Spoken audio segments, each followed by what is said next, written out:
জয়গুরু। এখন আমি আছি পঞ্চগড় জেলার তেঁতুলিয়া উপজেলার যেটা পর্যটক কেন্দ্র ডাকবাংলা।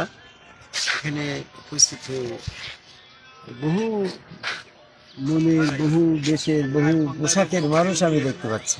হ্যাঁ, জি। এই কিছুক্ষণ আগেই অনেক মাদ্রাসার জিব্বাধারী অনেক লোক আসছিল। আমার একটা কথা মনে হইলো যে এদের দেখি তো মনে হয় এরা ইসলামের লেবাস, এটা এই টুপি পাগড়ি জুব্বা এটা ইসলামের লেবাস আমারটা মনে হয়। কিন্তু আমার বিষয় হচ্ছে যে আদি পিতা আদম আলাইহিস সালাম থেকে তো ইসলাম শুরু হয়েছিল। জি বুঝলি? জি। ইসলামের সূচনা কোথায় থেকে? আদি পিতা আদম। আদি পিতা আদম থেকে যদি ইসলাম শুরু হয়, তাহলে সে আদি পিতা আদমের কি এরকম টুপি পাগড়ি জুব্বা ছিল? না। তারপরে আমাদের নবী মোহাম্মদ সাল্লাল্লাহু আলাইহি ওয়াসাল্লাম যখন হেরা গুহার থেকে বেরিয়ে আসলো, তখন কি তার মাথায় টুপি পাগড়ি জুব্বা ছিল? না।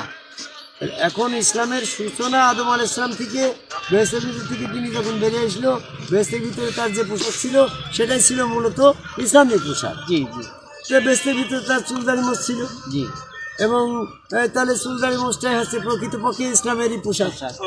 তা আজকে এই চুলদারি মোছ যেমন হেরা গুহায় নবী মুহাম্মদ সাল্লাল্লাহু আলাইহি ওয়াসাল্লাম দীর্ঘদিন ধ্যান সাধনা করলো, আর সেখানে তো তার 40 বছর বয়স পার হওয়ার পর তার তো অবশ্যই তার চুলদারি মোছের অবিকল ফিটিং ছিল। জি জি তাহলে সেখানেও তো দেখা যাচ্ছে তিনি যখন নবুয়ত পাচ্ছে, তখনও তার জিবরাইল যে বেশে ওহী নাজিল করছে, খেয়াল করো মাসুদ, যে বেশটার পরে আল্লাহ পছন্দ করে, ফিটনেসটা পছন্দ করে, পোশাকটা পছন্দ করার পরে তো জিবরাইল এসে তাকে যে বেশে দেখলো ওহী দেওয়ার সময়, তাহলে ওইটাই তো প্রকৃত ইসলামেরই বেশ। হেরা গুহায় তো তখন তার আর টুপি পাগড়ি জুব্বা ছিল না। না। তাহলে হেরা গুহার ভিতরে যখন টুপি পাগড়ি জুব্বা ছিল না, ওই সময় কি ছিল? এরকম চুলদারি মোছের অবিকল একটা ফিটনেস বেশ ছিল। তাহলে এই চুলদারি মোছের এই বেশটাই হচ্ছে ইসলামিক বেশ, ইসলামিক পোশাক। এটাই চলতেছিল। চলতে চলতে নবী মোহাম্মদ সাল্লাল্লাহু আলাইহি ওয়াসাল্লামের সকল সাহাবাদের ভিতরে চুলদারি মোছের বেশ ছিল। হযরত আলী ছিল, হাসান বসরি ছিল, এরকমভাবে হুসাইনের ছিল। যখন কারবালার প্রান্তরে এসে হুসাইনকে কতল করে এরকমভাবে এজিদ একটা ধর্ম ব্যবস্থা চালু করলো, তখন সে হুসাইনের বিপরীত বেশটা ধারণ করলো। জি। হুসাইনের মোষ ছিল, তাহলে হুসাইন বিরোধী যারা হবে তারা বললো যে তোমরা মোষ কেটে ফেলো। হুসাইনের মাথায় চুল লম্বা ছিল, তোমার তো চুল ছোট করে ফেলো। এরকম ভাবে এই ইসলামের ভিতরে দুইটা দলের সূচনা হয়ে গেল। এখন যদি বলা হয়তো যে ইসলামের ভিতরে সবসময় টুপি পাগড়ি জুব্বা ছিল, যেমনটা দেখা যাচ্ছে হেরা গুহার থেকে যখন নবী মুহাম্মদ সাল্লাল্লাহু আলাইহি ওয়াসাল্লাম দিন প্রচারে বেরিয়ে আসলো, তখন কিন্তু ইসলামিক পরিচয় বেশ ছিল একটা, চুলদারি মোছের বেশটাই হচ্ছে মুসলমানের বেশ। এই মুসলমানের বেশ দিকে দিকে মানুষ মুসলমানকে চিহ্নিত করতো, এরা হযরত মুহাম্মদ সাল্লাল্লাহু আলাইহি ওয়াসাল্লামের সাহাবী, এরা হচ্ছে ইসলামের দল। এরকম একটা বেশ ছিল তখন একটা, ধর্ম একটা, পতাকা একটা, বেশ একটা, নাকি? জি জি। বাংলাদেশের পতাকা একটা। যখন বাংলাদেশের ভিতরে আবার বহু দল ভাগ হয়ে গেল, তখন আওয়ামী লীগের হইল নৌকা মার্কা। এরকম ভাবে বিএনপি ধানের শীত যার যার মার্কা নিয়ে সে দল প্রকাশ করলো। ইসলামের মোহাম্মদ সাল্লাল্লাহু আলাইহি ওয়াসাল্লামের পিরিয়ডে তো বেশ ছিল, কিন্তু পাগড়ি জুব্বা ছিল না, তখন তো ছিল এই চুলদারি মোছের বেশ। এই বেশটাই তো প্রকৃতপক্ষে ইসলামের বেশ। আর যখন কারবালার প্রান্তরে এসে এজিদ ভাগ করে নিল, তখন কিন্তু ইসলামের বেশ হয়ে গেল দুইটা।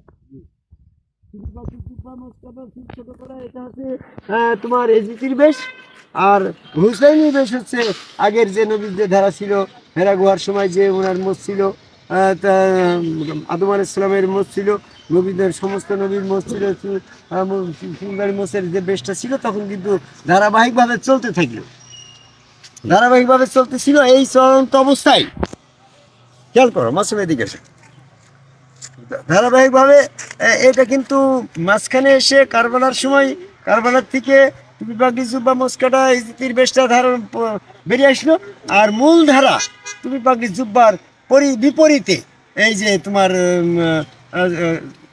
চুলদাড়ি মোছের বেশটা ইসলামের ধারাবাহিকভাবে চলে আসছে। তাহলে আজকে আমরা দেখতে পাচ্ছি যদি দুইটা দেখা যাচ্ছে, একটা হচ্ছে ইসলামের ভিতরে যারা কলেমা পড়ে লা ইলাহা ইল্লাল্লাহ মুহাম্মাদুর রাসূলুল্লাহ কলেমা পড়ে নামাজ পড়ি, এরকমভাবে ইসলামের কোরআন মোতাবেক চলি, এদের দেখা যাচ্ছে চুলদাড়ি মোছের বেশ আছে। আবার যারা এরকমভাবে নামাজ পাঁচ ওয়াক্ত পড়ে, আবার টুপি পাগড়ি জুব্বা মোচকাটা বেশও আছে। তাই ইসলামের ভিতরে প্রকৃতপক্ষে বর্তমানে কয়টা বেশ, কয়টা পোশাক? একটা হচ্ছে চুলদাড়ি মোছের বেশ, এটাও ইসলামের মানুষ, এটা তো হিন্দু না। আবার টুপি পাগড়ি জুব্বা দিয়ে পাঁচ ওয়াক্ত জুমা জামাত আজান দেশে এরাও আছে ইসলামের, এদের হচ্ছে তোমার মস বিরোধী লোক। তার মূলত এর ভিতরে প্রকৃত ইসলামের বেশ কোনটা? এজিদ থেকে শুরু হইলো, এটা ইসলাম বিরোধী বেশ। আর ধারাবাহিকভাবে আদম থেকে, নবী থেকে, নবী মুহাম্মদ সাল্লাল্লাহু আলাইহি ওয়াসাল্লাম থেকে, হুসাইন আলাইহিস সালাম থেকে, বর্তমানে খাজা মঈনুদ্দিন চিশতিকে চিশতিয়া নিজামিয়া শাখাত থেকে যে ধারাটা বেরিয়ে আসছে চুলদাড়ি মোছের বেশ, এটা হচ্ছে প্রকৃতপক্ষে ইসলামের বেশ, কোরআনের বেশ। এরা জমির চিন্তা করো, এটা যে কোরআনের বেশ তার প্রমাণ কি? অনেকেই বলে মোছ রাখা হারাম, এরকম ভাবে মোছ রাখা হারাম মর্মে কোরআনে কোনো আয়াত নেই, বরং এটা যে হালাল এটার আয়াত আসছে যে আমি যা কিছু হারাম করেছি তা বাদে বাকি সব হালাল, 93 নম্বর আয়াত। তো তাহলে হারামের তালিকায় যখন মোছ রাখা নেই, মোছের নাম নেই, তো তাহলে এটা হালাল হয়ে যায়। আর এটা যখন হালাল, এই হারাম বস্তুকে যারা হালাল বস্তুকে যারা হারাম বলছে তারা সীমা লঙ্ঘনকারী। সূরা মাইদার 87 নম্বর আয়াতে বলছে যারা হালাল বস্তুকে হারাম বলে তারা সীমা লঙ্ঘনকারীকে আল্লাহ পছন্দ করে না, এমনটা বিষয়। তারপরে দেখা যাচ্ছে সূরা তাহরিমের 1 নম্বর আয়াতে বলছে, নবী মুহাম্মদ সাল্লাল্লাহু আলাইহি ওয়াসাল্লামকে বলছে আমি যা হালাল করেছি তা তুমি হারাম করো কেন? তাহলে নবী মুহাম্মদ সাল্লাল্লাহু আলাইহি ওয়াসাল্লাম এই আয়াত অনুসারে মোছটাকে হারাম করে নাই, আল্লাহ তো হারাম করেই নাই। কাজেই এই চুলদাড়ি মোছের বেশটা হচ্ছে প্রকৃত ইসলামের পরিচয়। ইসলামের পরিচয় কি? আর ধর্মের ভিতরে অধর্মের পরিচয় কি? কাফেরের পরিচয় কি? তো প্রথম কাফের কে গো? প্রথম কাফেরের নাম কি? ইবলিস। ইবলিস কোন কাজ না করে কাফেরের? আদম কবে সেজদা না করে কাফের। তা আদম কবে সেজদা না করে যারা বর্তমানে টুপি পাগড়ি জুব্বা পরি করছে, এরা প্রকৃতপক্ষে ইসলামের বেশ, ইসলাম বিরোধী, শয়তানের বেশ, শয়তান কাফের। এই হচ্ছে যারা টুপি পাগড়ি জুব্বা পরিধান করে, এরা কিন্তু আদম কবে সেজদার বিরোধী। এরা হচ্ছে আদম কবে সেজদার বিরোধী শয়তান। সূরা বাকারা 34 নম্বর আয়াতে বলছে ইবলিস আদম কবে সেজদা না করে কাফেরদের দলভুক্ত হয়ে গেল। যারা এখনো আদম কবে সেজদা করে না, বিরোধিতা করছে, এরা কাফেরদের অন্তর্ভুক্ত, কাফেরের দলভুক্ত। এদের বেশ হচ্ছে টুপি পাগড়ি জুব্বা। আর যারা আদম কবে সেজদা করছে, এদের বেশ হচ্ছে চুলদাড়ি মোছ। তাহলে আমরা দুইটা ইসলামের ভিতরে দুইটা পন্থী দেখছি, একটা বাতিল পন্থী, একটা সঠিক পন্থী, একটা কোরআনপন্থী, হ্যাঁ, একটা কোরআনের বিপরীত পন্থী। কোরআনপন্থী দল যারা আদম কবে সেজদাকারী, একজন সমগ্র রাসূলের কাছে বায়াত গ্রহণ করে সেখানে আদম কবে সেজদা করে সেখানে পবিত্র হয়ে মুসলমান হয়ে ইসলামের বিপরীত ইবলিসের বিপরীত পথটা সিরাতুল মুস্তাকিম ধারণ করে তারা মুমিন হলো, এদের বেশ আছে চুলদাড়ি মোছ। আর যারা ইসলাম আদম কবে সেজদার বিরুদ্ধে যে ইবলিসের অনুসরণ করলো, এরা হচ্ছে টুপি পাগড়ি জুব্বাধারী, এরকমভাবে ইবলিসের অনুসারী। কাজে ইবলিসের অনুসরণ না করে টুপি পাগড়ি জুব্বা পরিত্যাগ করে আদম কবে সেজদা করে একজন সমগ্র রাসূলের কাছে বায়াত গ্রহণ করে সেখানে আদম কবে সেজদা দিয়ে চুলদাড়ি মোছের বিকল বেশ ফিটিং রেখে ইসলামের সঠিক ধারায়, কোরআনের সঠিক ধারায়, নবীর ধারায় আসার আহ্বান করে এই পঞ্চগড় জেলার তেঁতুলিয়া উপজেলার এই প্রসিদ্ধ পর্যটক কেন্দ্র ডাকবাংলা, এখান থেকে কাঞ্চনজঙ্ঘা পাহাড় দেখা যাচ্ছে, ভারত দেখা যাচ্ছে, এই জায়গায় দাঁড়িয়ে পৃথিবীর সকল মানুষকে চুলদাড়ি মোছ বেশের আওতাভুক্ত হয়ে সিরাতুল মুস্তাকিম আদম কবে সেজদার প্রকাশ বিকাশ ঘটানোর আহ্বান করি আমার কথা শেষ করে। জয় গুরু।